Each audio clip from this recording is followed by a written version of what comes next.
O Evangelho de João narra 7 milagres de Jesus. E João pinça 7 milagres, e esses 7 milagres vão apontar para o fato que Jesus é o Filho de Deus. E Jesus é Deus. E a mensagem do Evangelho é a mensagem do Cristo. O Evangelho, o que é o Evangelho? O Evangelho é Cristo. A igreja existe para quê? Para a proclamação do Evangelho de Cristo.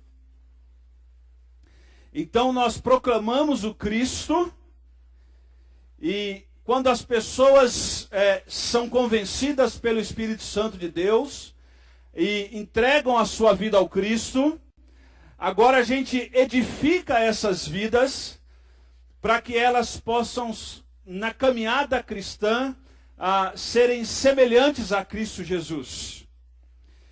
Então, Paulo diz que ele sofria dores de parto para ver Cristo sendo gerado na vida do povo da igreja, daquela igreja local. E João capítulo 9 narra um milagre de Jesus.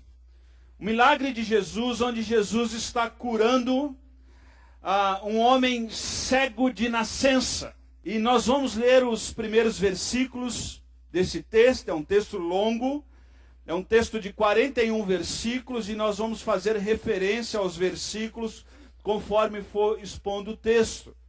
João capítulo 9, a partir do verso 1 diz: ao passar, Jesus viu um cego de nascença. Os discípulos estão em festa em Jerusalém. Ali está celebrando a festa dos tabernáculos. E Jerusalém está cheia de gente. E os discípulos estão andando. E conforme os discípulos estão andando, eles passam possivelmente perto do templo. E era normal perto do templo os mendigos, os aleijados, os coxos estarem ali por perto, porque possivelmente era um lugar onde eles conseguiam algum tipo de recurso para pedir. E os discípulos estão andando, e Jesus está andando com seus discípulos, e eles encontram ali um cego de nascença. E o verso 2 diz que seus discípulos lhe perguntaram: mestre, quem pecou, este homem ou seus pais, para que ele nascesse cego? Disse-lhe Jesus: nem ele nem seus pais pecaram, mas isto aconteceu para que a obra de Deus se manifestasse na vida dele. Enquanto é dia, precisamos realizar a obra daquele que me enviou. A noite se aproxima quando ninguém pode trabalhar. Enquanto estou no mundo, sou a luz do mundo. Tendo dito isto, cuspiu no chão, misturou a terra com saliva e aplicou aos olhos do homem. Então lhe disse: vá lavar-se no tanque de Siloé. O homem foi, lavou-se e voltou vendo. Seus vizinhos e os que anteriormente o tinham visto mendigando perguntaram: não é este o homem que costumava ficar assentado mendigando? Alguns afirmavam que era ele, outros diziam: não, apenas se parece com ele. Mas ele próprio insistia: sou eu mesmo, sou eu mesmo. Então, como foram abertos os seus olhos? Interrogaram eles. Ele respondeu: um homem chamado Jesus misturou terra com saliva, colocou os meus olhos e me disse que fosse me lavar em Siloé. Fui, lavei e agora vejo. E eles lhe disseram: onde está esse homem? Não sei, disse ele. Amém? Os 12 primeiros versículos. E aí a gente vai fazer referência aos próximos. Vamos orar e vamos pedir a graça do Senhor sobre nós. Senhor Jesus, obrigado por tua palavra. Obrigado porque o Senhor nos dá o santo privilégio de ler a Tua palavra e ouvir a Tua voz quando a lemos.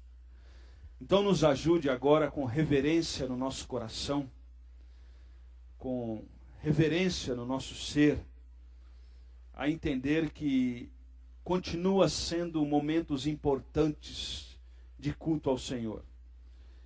E que abrir a Tua palavra e ouvir a Tua palavra é extremamente importante para a nossa vida espiritual. Então nos ajude a alimentar a nossa alma com a Tua palavra. Em nome de Jesus. Amém e amém. Amém, queridos? Amém.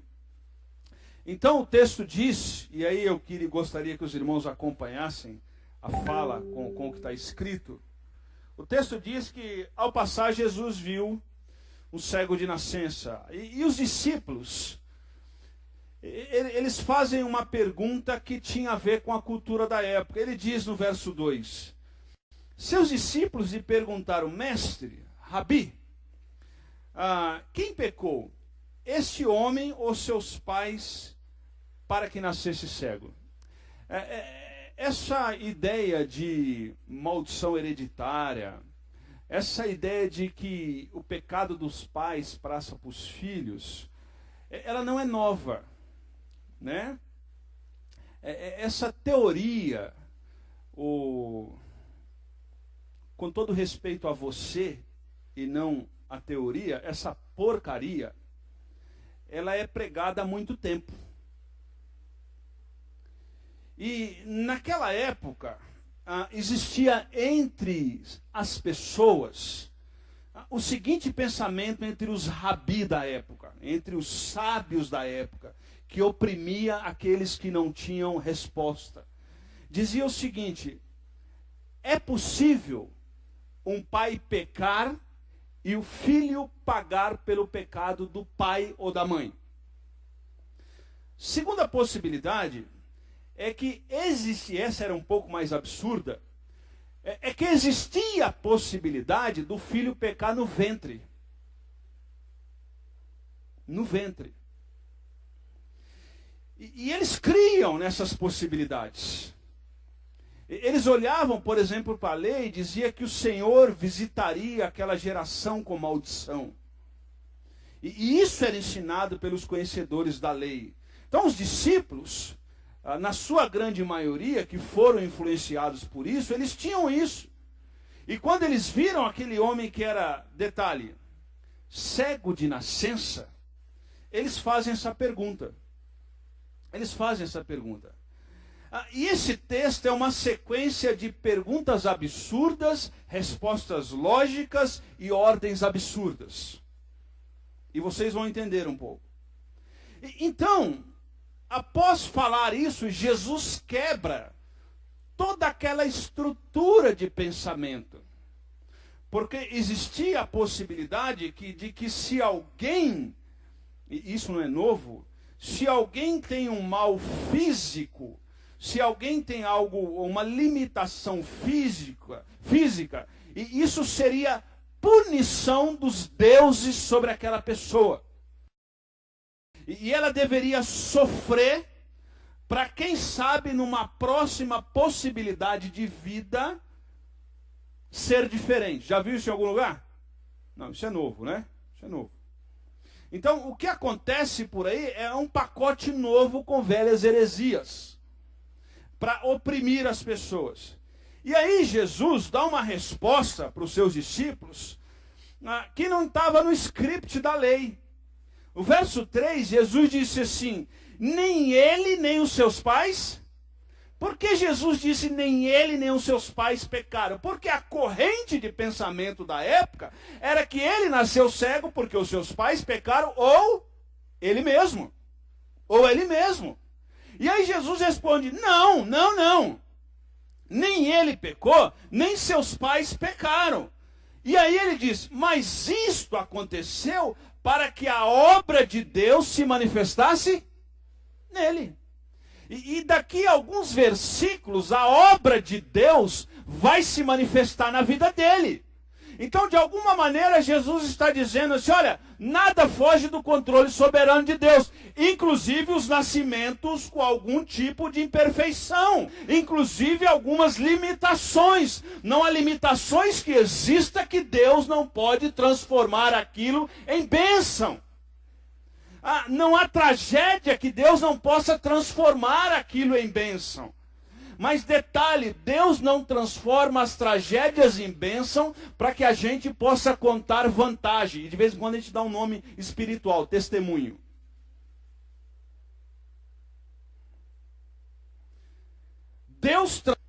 E ela deveria sofrer para, quem sabe, numa próxima possibilidade de vida, ser diferente. Já viu isso em algum lugar? Não, isso é novo, né? Isso é novo. Então, o que acontece por aí é um pacote novo com velhas heresias, para oprimir as pessoas. E aí Jesus dá uma resposta para os seus discípulos, que não estava no script da lei. No verso 3, Jesus disse assim, nem ele, nem os seus pais. Por que Jesus disse nem ele, nem os seus pais pecaram? Porque a corrente de pensamento da época era que ele nasceu cego porque os seus pais pecaram, ou ele mesmo. Ou ele mesmo.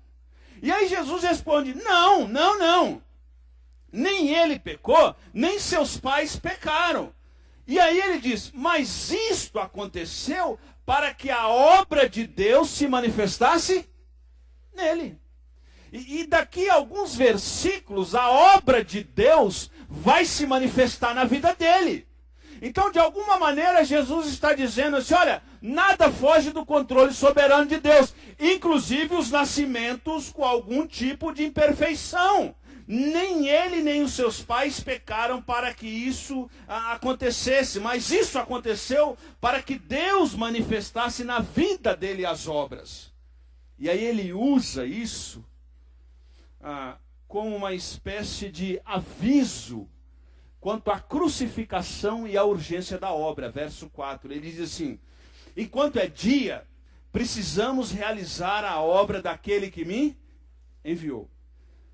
A noite se aproxima, quando ninguém pode. Ele usa a questão do cego para dizer a noite. Ele aponta para a crucificação dele e ele aponta para a urgência da missão. Paulo vai nos orientar e vai dizer assim, nós precisamos remir o tempo porque os dias são maus, né? Eu não sei se você, um dia desse eu fui lá assinar um documento e aí mês 11, o ano já acabou. Um dia desse a gente estava aqui, né, começando, entendeu? E a gente tem a sensação que o tempo passa muito. O tempo nunca passou, o tempo sempre passou do mesmo jeito. O tempo sempre teve as 24, sempre rodou exatamente. Mas nós temos a sensação que o negócio está o quê? Avançando demais. E o Senhor está dizendo aqui, olhe, nós precisamos realizar a obra de Deus enquanto é dia. Enquanto a gente consegue enxergar, enquanto a gente tem o senso de missão, enquanto a gente tem o discernimento, porque haverá um dia onde nós não teremos mais a possibilidade de realizar a obra, porque não terá mais obra a ser realizada para aqueles que creram em Jesus quando estiverem com o Senhor na presença de Deus. Então o tempo de fazer a obra é agora. E isso é interessante, porque, deixa eu contar uma historinha para vocês. Quando eu era criança, tinha um irmão da igreja que ele tinha um quadro na casa dele. E o quadro que ele tinha na parede da casa dele, lembra aqueles quadros que tinha fotos pintadas? Do avô, da avó, lembra? Né? Aqueles quadros, né? Tridimensional. Lembra daqueles quadros? E eu lembro que tinha um irmão da igreja que ele tinha um quadro que era os dois caminhos. Então o quadro tinha dois caminhos, um que leva ao céu e um que leva ao inferno. E eu gostava de ficar vendo aquele quadro. Então no quadro tinha o caminho largo e no quadro tinha o caminho estreito. Lembra desse quadro? Né? Mas uma coisa que eu ficava assim encucado era que o povo do caminho largo estava tudo alegre indo para o inferno. Ele estava nas festas, estava alegre. E eu reparava que o povo que ia para o céu, tudo cabisbaixo e emburrado. E aquilo me incomodava. E eu ficava olhando para o quadro. Se lá na casa da tua avó, do teu parente, ainda tem esse quadro, repara para você ver. Meia dúzia de gato pingado, no caminho estreito, emburrado. E no caminho largo, uma tonelada de gente, ó, e não para, vai Corinthians, aquele negócio todo. Aquela ilusão toda.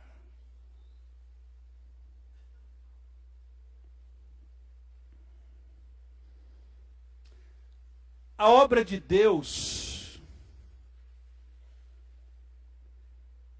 ela não deve ser encarada como um fardo. A vida de Cristo em nós não deve ser encarado de maneira emburrada. Estão me entendendo? Sabe por quê? Preste atenção. Sabe por quê? Na minha e na sua vida, nada foge do controle soberano de Deus. Nada. Deus tem controle em absolutamente tudo, inclusive as tragédias. Deus é soberano, Ele tem controle. Nada pega Ele de surpresa.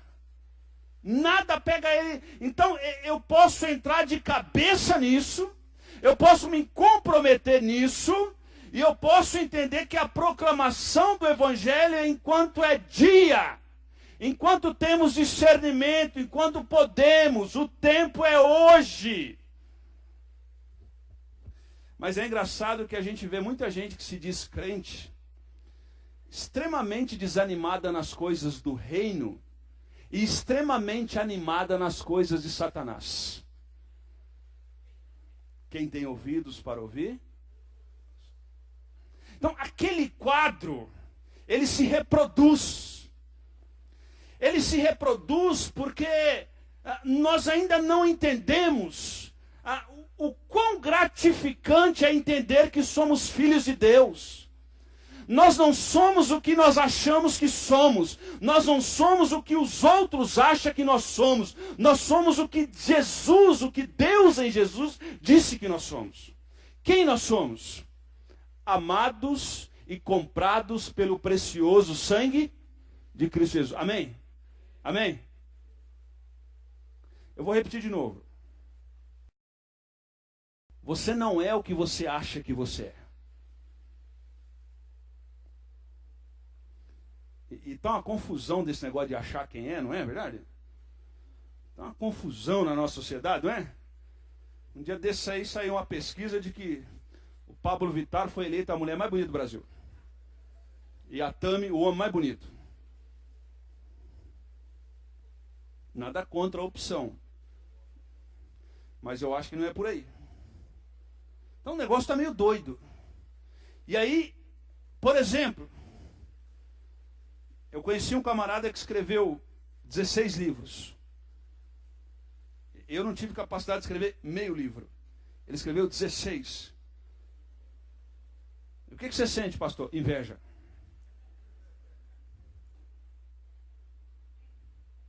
Escreveu 16 livros. No 12º livro, ele confessou que ele escrevia livros para provar para o pai dele, que já morreu, que ele era capaz. Porque um dia, quando ele era criança, o pai dele chegou para ele e falou: você é incapaz de escrever um bilhete. E aí, quando ele era criança, o pai dele ouviu ele falar que você era incapaz de escrever um bilhete. Ele cresceu com aquilo no coração. E ele estudou, se preparou para provar para o pai dele que ele era capaz de escrever um bilhete. Não só um bilhete, ele foi capaz, e algum desses você já leu, porque ele é um escritor famoso, ele escreveu até hoje 16 livros. 16. E no 12º livro ele fala, eu escrevi. Sabe por que eu escrevi? Eu fui movido por algo que me ofendeu profundamente quando eu era criança. Alguém que deveria me amar e me incentivar, disse para mim que eu era incapaz de escrever um bilhete. Talvez você cresceu ouvindo que você era burro, que você não ia dar em nada na vida, que você não presta. Você não vai dar em nada, não. Você não é o que os outros falam que você é. Você é o que Deus fala que você é. Amém? Amém? Então, eu sei a minha identidade. Qual é a minha identidade? Eu não sou o magro ou o gordo, eu não sou o careca ou o cabeludo, eu não sou o narigudo, eu não sou isso. Eu sou o que Deus fala que eu sou. E o que Deus fala que eu sou? Que eu sou filho dele, comprado pelo seu precioso sangue. Essa é a minha identidade. Essa é a minha identidade. A minha identidade não é se eu sou conhecido por um defeito. A minha identidade não é se eu sou conhecido pela minha formação. A minha identidade não é se eu conquistei coisas. A minha identidade não é no bairro que eu moro, no condomínio que eu moro, o tipo de marca de roupa que eu uso, o tipo de carro que eu tenho. A minha identidade está em Cristo. E quando a nossa identidade está em Cristo, a gente vai entendendo o que é a nossa missão. E a gente vai entendendo que a nossa missão não é um peso, é um privilégio. Entende, irmãos? Mulheres de nossa igreja, que são mãe. Você não reage, eu só vou falar, você vai responder no coração. Tá bom? Filho dá trabalho, não dá? Não responde, porque ele vai ver e vai falar, está me ofendendo. Filho dá trabalho, não dá? Filho dá trabalho. Tá? Você consegue viver sem?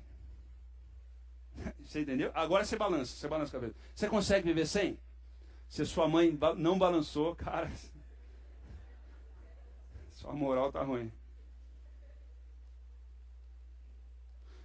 Sabe por quê? Aquilo que em alguns momentos é um peso, na verdade na nossa vida é o quê? Um privilégio. Amém? Amém, irmãos? Estão entendendo? A nossa identidade não é um peso. A nossa identidade é um privilégio. E qual é esse privilégio? Somos filhos de Deus. E sendo filhos de Deus, nós temos a compreensão que nada foge da soberania do Senhor. E mesmo um cara que nasceu cego de nascença, um momento Deus vai cuidar, vai responder. E o que aconteceu? Por que ele nasceu cego? Para que se manifestasse as obras de Deus. Então a gente sai daqui nessa noite, se você não lembrar de nada, não tem problema. Mas você pode sair daqui lembrando assim, eu sei qual é a minha identidade. E qual é a minha identidade? Eu sou filho amado de Deus. Sua identidade não é o vestibular que você passou. Você já reparou que na televisão, quando alguém vai dar entrevista, bota um nome embaixo a profissão? Você já reparou? Aí quando o cara quer dar chapéu na entrevista, ele fala estudante.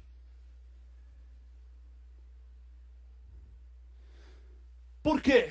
Porque na sociedade, ela nos dá o devido valor pelo diploma que a gente tem, pelo carro que a gente tem, pela fisionomia que a gente tem. Por isso o nosso país é o segundo país no mundo onde mais se faz cirurgia plástica não corretiva, de estética, de pessoas que não precisavam e estão fazendo. Porque a gente é extremamente preocupado com a nossa aparência. Uma vez um irmão muito querido, de fora, que tem recursos, virou para mim e falou, vou te abençoar, pastor. Eu falei, vai me abençoar? Amém. Que tal fazer um implante? Falei, da hora, irmão. Quanto que é esse negócio? Aí ele falou, eu falei, não, é caro demais esse negócio. Eu falei, vou perguntar para minha mulher. Ela falou, não, tá bom do jeito que tá, então não vai fazer. Foi na época que o Silas Malafaia fez o dele. Eu Já pensou eu igual ele? Já pensou? Isso é só um exemplo para a gente ver a extrema preocupação com a estética. E isso tem se tornado um Deus na nossa geração. Aonde a gente deixa de olhar para a nossa identidade e a gente está muito mais preocupado com o que os outros estão achando de nós do que com Deus. Voltando para o texto. Então, a minha identidade, ela não está nessas coisas, ela está em Cristo. Em Cristo. E o que eu sou? Amado por Cristo. Amém, irmãos? Amém? Estão entendendo? Eu não estou proibindo ninguém de fazer a cirurgia. Não é isso que eu estou dizendo. Eu estou dizendo que a nossa preocupação não deve ser essa. Amém? Todo mundo está entendendo? Tá joia? Essa não deve ser a nossa preocupação. Então, Jesus vai olhar para esse camarada e vai curá-lo assim de maneira não muito agradável. Verso 6. Tendo dito isto o quê? A urgência da obra. Tendo dito isto, cuspiu no chão, misturou a terra com saliva e aplicou o quê? Então, irmãos, estão entendendo a cena? Senhor Jesus na festa de tabernáculos, num sábado, ele passa ali, os discípulos fazem a pergunta qual será o segredo de Tostines, ele responde os seus discípulos, e ele fala sobre a urgência da missão, e usa o cego como exemplo disso. E aí, sabe o que Jesus faz? Ele nem pergunta para o cego se ele quer ser curado. Ele nem se reporta ao cego. Sabe o que ele vai? Tu no chão, faz uma lamazinha, pega aquela lamazinha com o cuspe dele e bota o quê? Que nojo, pastor. Nojo? Se eu fosse cego, podia fazer o que quisesse comigo para eu voltar a ver. Jesus vai nos ensinar duas lições rápidas aqui. Ele vai nos ensinar, ele vai se reportar ao Gênesis, da onde o homem foi feito do pó da terra, do barro, lembra disso? Jesus está dizendo que ele vai reconstruir a parte daquele homem com a matéria-prima de que ele fez o homem lá no Gênesis. E ele também vai dar uma cutucada nos religiosos, nos fariseus, porque era sábado. E no sábado existia 37 mandamentos do que podia e o que não podia fazer. E eles estavam muito mais preocupados com o que não podia fazer no sábado do que com a cura daquele homem. E aí, um dos itens que não podia fazer no sábado era fazer barro. Não podia fazer nenhum tipo de barro. Não podia andar porque levantava poeira. Se levantava poeira, sujava a roupa. Se batesse na roupa para sair a poeira, aquilo era trabalho. Você infringia a lei. Jesus diz assim: eu curo com a mesma matéria-prima que Deus fez o homem no Éden. Estão me entendendo? Segundo, a cura dele é mais importante do que os ritos religiosos. Porque é noite. Façamos a obra do Senhor enquanto é dia. É isso que Jesus está nos ensinando. Ele aplicou, e além de, desculpa a expressão, além de curar de maneira não muito agradável, porque Jesus podia fazer, está curado. Jesus podia passar a mão no olho dele assim, está curado. Jesus podia fazer o que ele quisesse. Mas pior que isso, Jesus bota a lama no olho dele e não tira. E pior, além de não tirar, manda ele lavar no tanque de Siloé. E isso chama atenção no texto, porque era festa de tabernáculo, era um sábado, Jerusalém estava lotado, e eles estavam no extremo da cidade. E aí Jesus fala, vai para o tanque de Siloé, e o tanque de Siloé é no outro extremo da cidade. Siloé significa enviado. Enviar. Jesus envia aquele homem. E aí aquele homem vai atravessar. Deixa eu dar um exemplo aqui para vocês entenderem. É mais ou menos assim. Jesus curou o cara no Vila Branca e mandou ele se lavar no Nova Jacareí. Está entendendo? Né? Está entendendo? Ele curou o cara lá no Vila Branca, ali no trevo de entrada, e aí disse assim, e a cidade estava parada em festa. Então ele ia atravessar toda a cidade, e quando ele ia no tanque de Siloé, ele ia lavar, e depois ele ia voltar. Jesus cura de maneira absurda e dá uma ordem ainda mais absurda. Mas Jesus está dizendo, é dia, façamos a obra do Senhor enquanto é dia, enquanto temos oportunidade. Jesus manda, e aquele cego, a resposta dele é rápida. O homem foi, lavou-se e voltou. E volta vendo o verso 7, estão comigo? Verso 7 de João 9. Ele vai e lava, e enquanto ele está indo lavando, o povo acha estranho. Barro no olho no sábado. Esse cara é louco, esse cara está indo contra a religião. E quando ele volta, o texto diz que... Sabe aquele povo que fica sentado na calçada? Sabe? O dia inteiro sentado na calçada, vendo quem passa na rua. Esse povo estava lá. Verso 8 diz assim, seus vizinhos e os que anteriormente tinham visto um mendigando perguntaram. Eles perguntaram como um para o outro. Você entendeu? Era o Facebook da época. E ele diz assim, não é este o mesmo homem que costumava sentar mendigando? Alguns falaram que era, outros falaram é fake.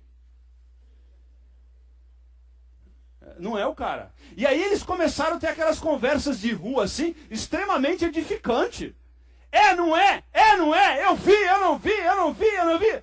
Gente, presta atenção, ninguém estava preocupado com o cara. Eles estavam preocupados em comentar. Essa era a preocupação deles.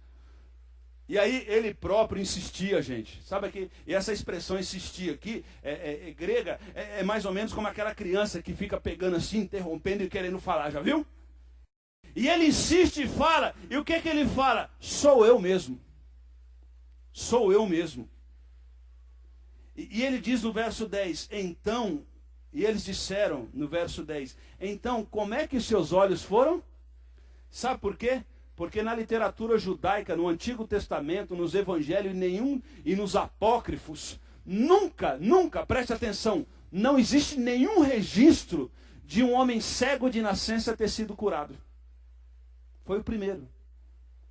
Então eles estavam, mas como que isso pode acontecer? E ele vai falar, ele vai narrar o que aconteceu, ele vai fazer uma live na época, lá, verso 11, olha o que ele diz assim. Ele respondeu, um homem chamado Jesus misturou terra com saliva, colocou em meus olhos e me disse, vai lavar em Siloé. E ele repete, eu fui, lavei e fiz o quê? Perceba que ele não questiona, ele faz. E perceba que ele nem sabe quem é Jesus. E eles perguntaram, onde está esse cara? Quem que é esse cara? E o que ele responde, o cara que foi curado? Faço uma menor ideia. Porque quem está na desgraça, qualquer coisa que aparecer é lucro. Ele passou no meu olho. Agora preste atenção, que Jesus não pergunta para esse cara assim, tu tem fé? Porque, inclusive, para ser curado, a fé que é dada é Deus que dá. Estão entendendo? É Deus que dá. É Deus que gera isso em nós. Nada. Esse homem foi alvo da graça de Deus. E esse homem é uma espécie de... representa eu e você. Que espiritualmente nascemos cego. Nascemos cego. E um dia o Senhor tocou os nossos olhos. E um dia toda a cegueira espiritual foi tirada de nós. E agora os outros estão reconhecendo que nós enxergamos. Rapidamente, a partir do verso 13, esse camarada começa a ter alguns problemas. Sabe por quê? Porque João vai dizer assim, levaram aos fariseus o homem que fora cego. Era sábado. O dia em que Jesus havia misturado terra com saliva e aberto os olhos daquele homem. Então os fariseus lhe perguntaram como ele recuperou a vista. Preste atenção que agora João vai ensinar uma coisa fantástica. Sabe o que João vai ensinar para a gente? Que o cego está enxergando cada vez mais e os fariseus estão cada dia mais cegos. Vou repetir. João nos ensina que o cego enxerga e os fariseus estão? É dia, a noite vem, façamos a obra do Senhor enquanto é dia. Estão entendendo, gente? E aí ele vai ser interrogado 3 vezes.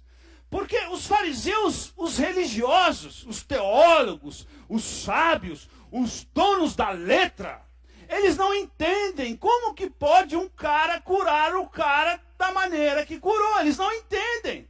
Então eles pegam o cara e começam a dizer, verso 15. Então os fariseus também lhe perguntaram como ele recuperou a vista. Como é que esse homem recuperou a vista? Porque não existe relato, não existe nenhum relato de alguém cego de nascença ter sido curado.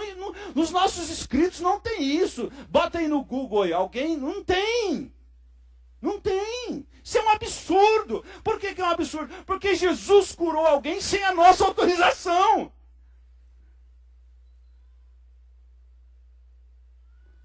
Cuidado. Porque nem todo mundo que se diz pastor e abre a Bíblia e abre a sua boca está falando em nome de Deus. Cuidado. Cuidado, você é responsável pelo que você ouve por aí. Você está vendo o perigo da religião? Qual é o perigo da religião aqui? O perigo da religião é o seguinte: enquanto aquele homem estava mendigando, ele alimentava o sistema religioso. O dia que ele foi curado, ele começou a incomodar os religiosos. Estão entendendo? A religião de Jesus, ela não se conforma com a desgraça. A religião dos homens, ela institui a desgraça nos outros. Porque enquanto mais desgraça, mais ela se retroalimenta. Vamos fazer um paralelo aqui com o que está acontecendo no nosso país. Desculpe o que eu vou dizer, não entenda isso como discurso partidário, porque eu não tenho. Qual é o interesse que o governo tem de investir em educação? Por quê? Porque um povo educado não vai alimentar a canalice deles. Estão entendendo? Um povo ignorante, indouto, retroalimenta o sistema. Agora vamos trazer para nós. Vamos trazer para nós. Não se contente estar em um ambiente onde você não é alimentado espiritualmente de maneira séria. Porque se você não se alimenta espiritualmente de maneira séria, o sistema religioso vai se retroalimentando e você vai perdendo a percepção do que é ser discípulo de Cristo Jesus e se torna um mero religioso. E aí o cristianismo tem a ver para você com agenda e não com estilo de vida. Dá para entender? E o cristianismo não é agenda, o cristianismo é estilo de vida. Façamos a obra do Senhor enquanto é dia, porque a noite vem. Preste atenção que os fariseus, eles estão chateados. Por que eles estão chateados? Porque alguém quebrou o sistema religioso. E quem que é esse alguém? Não sei. O cara não sabe. Quem que te curou, caboclo? Não sei. O que eu sei é o seguinte: eu era cego e agora vejo. É isso que eu sei. É isso que eu sei. Deixa eu acelerar um pouco mais aqui. Verso 16. Alguns dos fariseus disseram: esse homem não é Deus, pois ele não guarda o sábado. Mas os outros perguntavam: como pode um pecador fazer tais sinais miraculosos? E houve o que é prática entre fariseu, inclusive dentro da igreja. A última palavra, o que diz: e houve o que entre eles? Porque eles não conseguem entrar em acordo nem entre eles. Houve divisão entre eles. Verso 17. Tomaram, pois, a perguntar ao cego e disse: que diz a respeito dele? Por quê? Porque eles não tinham resposta. Agora, olha que interessante, que o cego está explicando quem é Deus para os fariseus. E quem deveria saber quem era Deus? Os fariseus. Porque eles têm contato com a lei. Eles são sábios. Verso 17 diz: tornaram, pois, a perguntar ao cego: que diz a respeito dele? Foram os seus olhos que ele abriu? O homem respondeu: ele é um... Perceba que esse cara está começando a ter um processo de revelação de quem é Jesus. A primeira fala dele foi o seguinte: foi um homem, correto? A segunda fala dele foi: é um... Ele começa a entender quem é Jesus. Isso é maravilhoso. Porque para muitos de nós a salvação é um processo. A gente vai entendendo quem é Jesus, vai entendendo a palavra do Senhor, e em um determinado momento o Espírito Santo nos convence do pecado, da justiça e a gente é selado pelo Espírito Santo, amém? Então, deixa eu dizer uma coisa para você. Não tenha pressa em converter ninguém.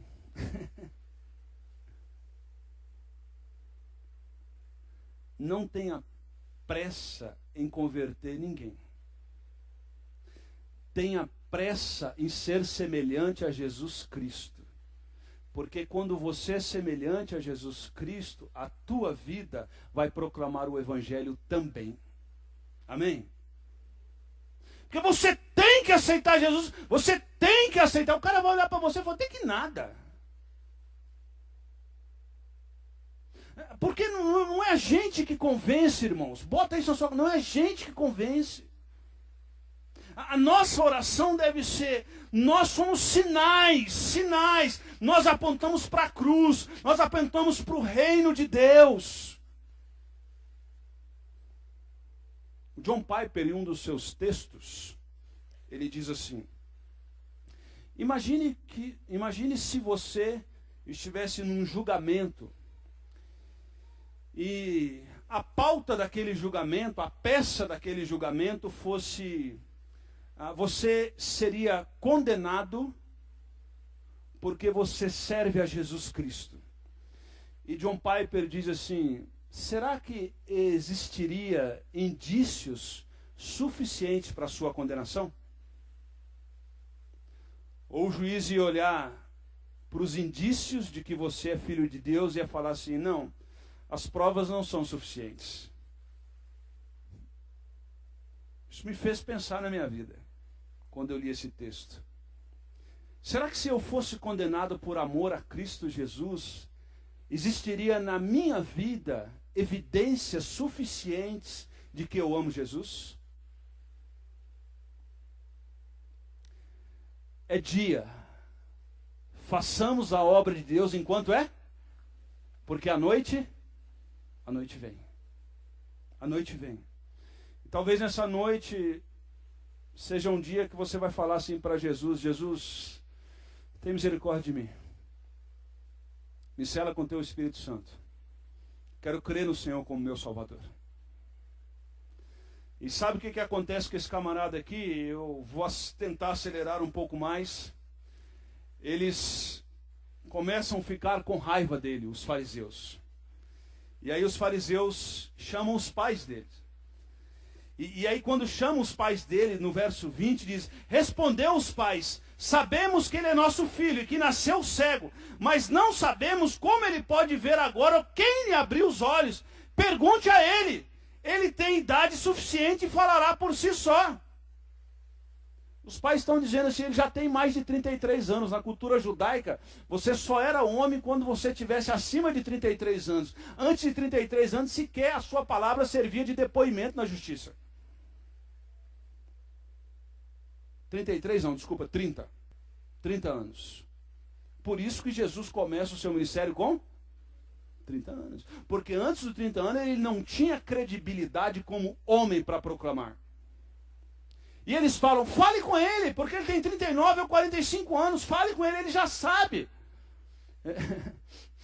Tem uns pais desse aqui, não precisa nem do inimigo, né, irmãos? Os pais tirou o corpo dele da reta rapidinho. com ele, sabe por quê? Os pais sabiam o peso de alguém reconhecer Jesus como Filho de Deus naquela cultura. Os pais sabiam o peso disso. E aí eles perguntam para ele, verso 22, seus pais disseram isso porque tinham medo dos judeus, pois eles já haviam decidido que se alguém confessasse que Jesus era o Cristo, seria expulso do quê? E alguém expulso da sinagoga não tinha vida. Não tinha vida.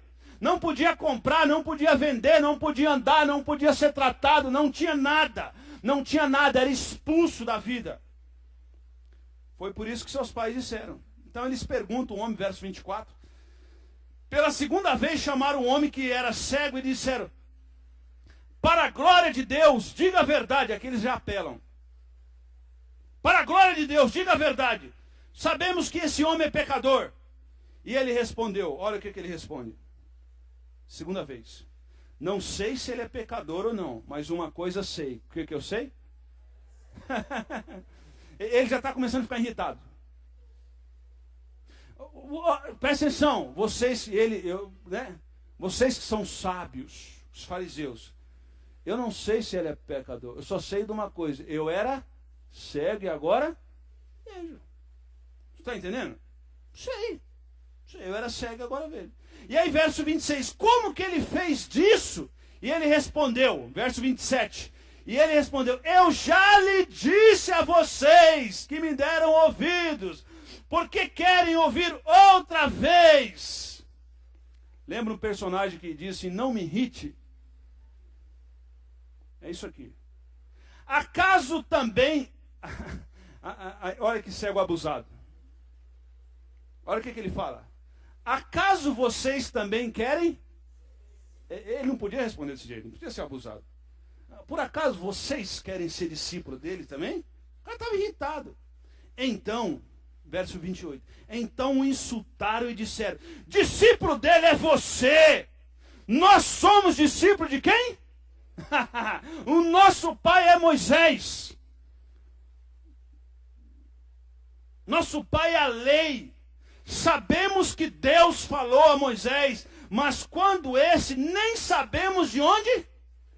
Agora olha que interessante, cegueira total. E esse cara que foi curado, agora ele é o primeiro discípulo de Cristo Jesus a ser expulso de uma sinagoga e virar missionário de Jesus em menos de 24 horas. Quem quiser viver a minha vida vai, lembra lá? Pega a sua cruz e vai. Olha o que acontece com esse camarada. Mas olha que interessante, porque até então, ele foi curado fisicamente. E que vantagem ele tem nisso? Nenhuma. Ele ia para o inferno enxergando. Estão entendendo? Ele foi curado fisicamente. E agora Jesus chega no final, ele faz uma espécie de um sanduíche. Ele vai curar esse homem espiritualmente. Porque a obra do Senhor sempre é o quê? Completa, amém? E do verso 35 ao verso 41, Jesus vai curar esse homem da pior doença da vida de uma pessoa, que é a cegueira espiritual. Verso 35. Jesus ouviu o que o haviam expulsado e ao encontrá-lo disse, olha o que Jesus disse para esse homem. Você crê no Filho do Homem? Perguntou o homem, quem é, Senhor, para que eu creia? Disse Jesus, você já tem visto, é aquele que está falando com você. Então o homem disse o quê? Senhor, eu creio, eu. Olha que interessante, que toda vez que alguém tem um encontro com Jesus, os olhos espirituais são abertos. Toda vez que alguém tem um encontro com Jesus, os olhos espirituais são abertos. Como é que estão os seus olhos espirituais nessa noite?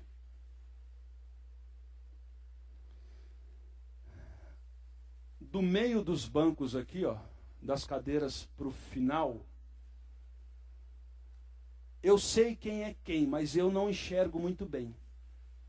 Por exemplo, no final ali eu estou vendo a irmã Antônia e o irmão José.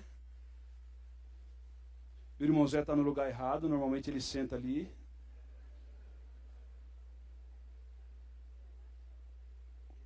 Um pouco mais para trás eu estou vendo o Jonas, que hoje faz 49 anos. 48. Sebastião, você falou errado. Você falou 49, eu tenho testemunha. Eu sei quem é quem. Eu defino algumas pessoas porque eu sei onde elas sentam.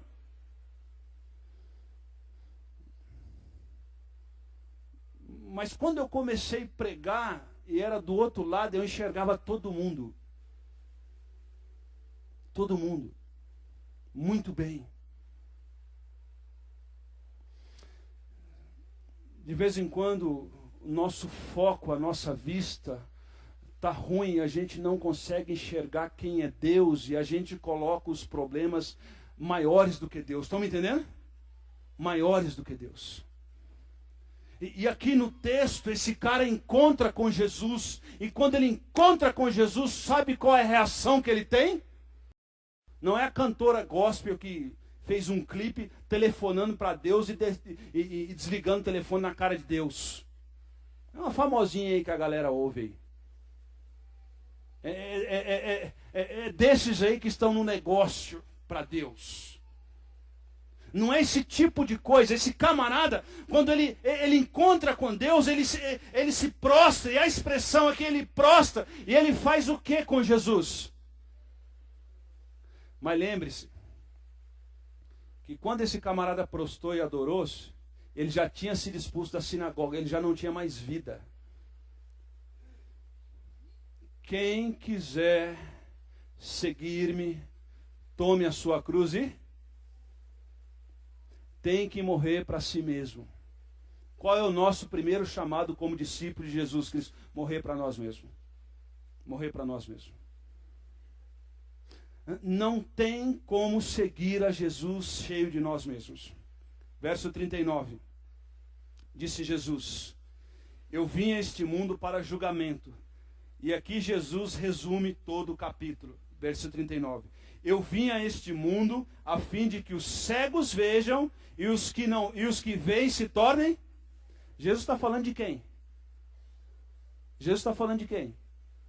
Os fariseus. Ele está falando dos fariseus. Ele está falando dos religiosos. Eu vim a este mundo. É engraçado que quando Jesus nasce, um homem religioso de Israel vê Jesus e diz: ele veio trazer a salvação, mas veio trazer a espada também. Ele veio trazer a espada. Você sabe uma mensagem que tem sido pouco pregada, porque os pastores querem agradar os seus auditórios e não querem ofender ninguém, porque a gente precisa manter o cliente sempre na empresa. E o que Jesus está dizendo é o seguinte aqui, ó: o inferno existe. E quem não crê em Jesus vai habitar no inferno. Está entendendo? Existe. Ah, pastor, eu não creio que o inferno existe. Tá bom, irmão, não precisa fechar comigo, não. Não precisa fechar comigo, não. Não estamos juntos nisso, não. No dia que tu chegar lá, o diabo vai olhar para você: oh, seja bem-vindo aí. Né? Como diz aquele pastor, senta na cadeira pegando fogo aí, ó. Ah, mas eu não acreditava que aqui existia, né? Aí o diabo vai falar assim: não, quem exige fé é a concorrência, aqui não existe, não.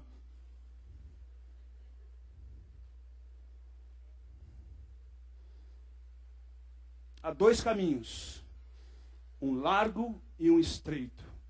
O céu existe, o inferno existe. E não é do agrado de Deus que se perca nenhum dos seus. Esse homem aqui, ele diz, ele creu e adorou ao Senhor. Que Deus os abençoe, amém? Mediante a exposição da palavra do Senhor. Vamos orar e vamos pedir a graça do Senhor sobre nós.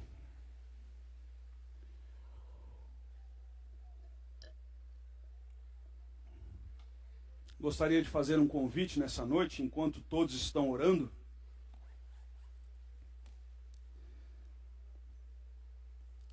primeiro convite que eu gostaria de fazer nessa noite é para você que talvez não creu no Senhor como seu Salvador.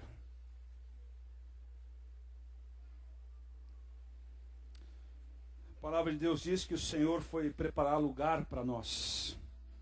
Para nós quem? Para todos aqueles que o reconhecem como Filho de Deus, o Salvador, o Cristo. E talvez você ainda não reconheceu o Senhor como Cristo, como Salvador. Pastor, mas eu sou da igreja, eu venho há muito tempo, não é isso que eu estou dizendo. Eu estou dizendo de uma decisão pessoal com o Senhor. Por muito tempo eu sou filho de crente, cresci na igreja, sabia inúmeros versículos de cor, sabia todos os hinos de cor, fazia parte de algumas lideranças, de alguns grupos na igreja, mas eu ainda não conhecia Jesus. E talvez nessa noite, ao receber esse texto da palavra de Deus, o Senhor está te mandando no tanque de Siloé lavar aquilo que Ele colocou no seu rosto, e você nessa noite entendeu que Jesus é o Filho de Deus e gostaria de reconhecer Ele como Salvador. Então basta você orar ao Senhor nessa noite e dizer: Senhor, reconheço que sou um pecador. E reconheço que o Senhor entrou na história para me salvar, e nessa noite eu gostaria de entregar a minha vida ao Senhor como Salvador. Eu não estou te convidando para ser membro dessa igreja, eu não estou te convidando para você virar crente, não é nada disso. Eu estou lhe dando a oportunidade de entender a obra do Senhor enquanto é dia, porque haverá um dia que não teremos mais essa oportunidade. E não sei qual é esse dia, mas no dia de hoje o Senhor está lhe dando a oportunidade de reconhecê-lo como Senhor e Salvador da sua vida. Então todos em oração, todos em oração. E você não precisa levantar a mão, você não precisa ficar em pé, você não vai vir aqui na frente. É entre você e Deus, aí onde você está. Você pode orar e dizer: Senhor, nessa noite eu reconheço o Senhor como Salvador de minha vida. Talvez na internet, assistindo o culto, você entendeu a mensagem e você quer reconhecer o Senhor como Salvador, você pode fazer uma oração onde você estiver. E dizer: Senhor, essa noite reconheço que o Senhor me salvou.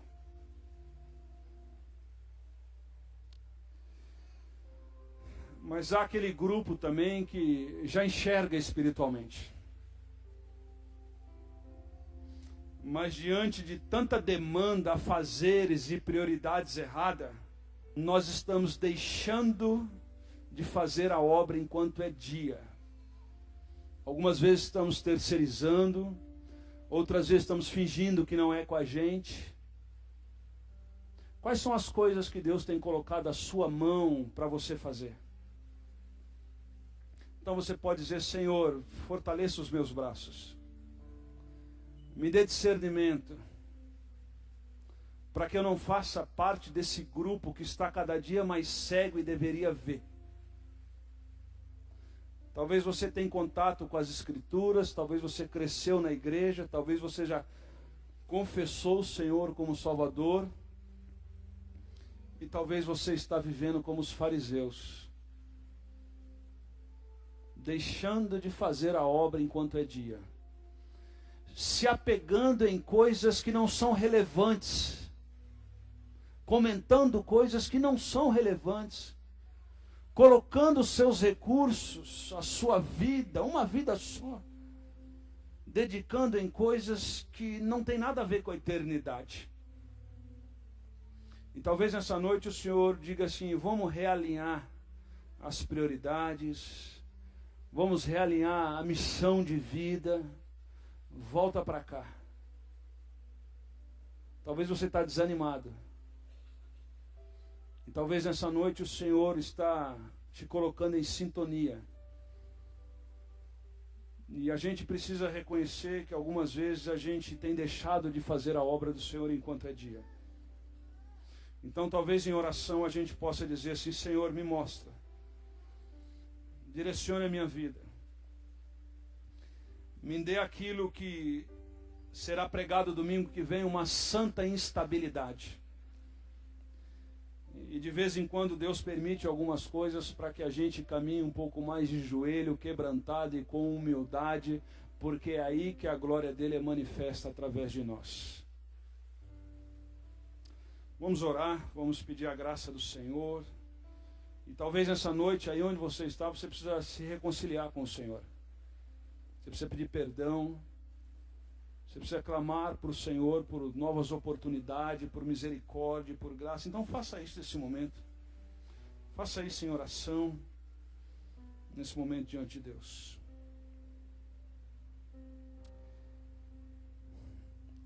Obrigado, Senhor, porque um dia éramos cegos e agora podemos ver.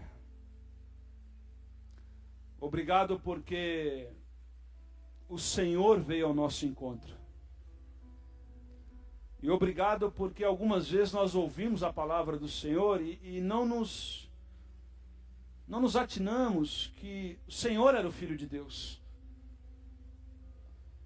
E de que mesmo quando o discípulo de Cristo é expulso de uma sinagoga e socialmente não tem mais esperança, o Senhor faz dele um missionário da obra do Senhor.